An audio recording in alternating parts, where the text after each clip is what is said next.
tuwing maririnig ko maingay ang bibig mo. Nabibisit ako, pumapangit ang araw.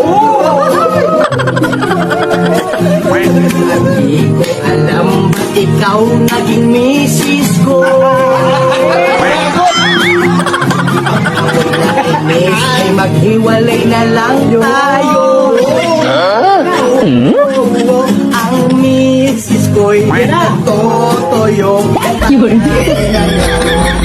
Ang puno ko, kapag walang pera, walang tigil ng bunga. Bakit di na lang maghiwalay para wala ng sakit sa ulo ko? Susulit kita sa nanay mo.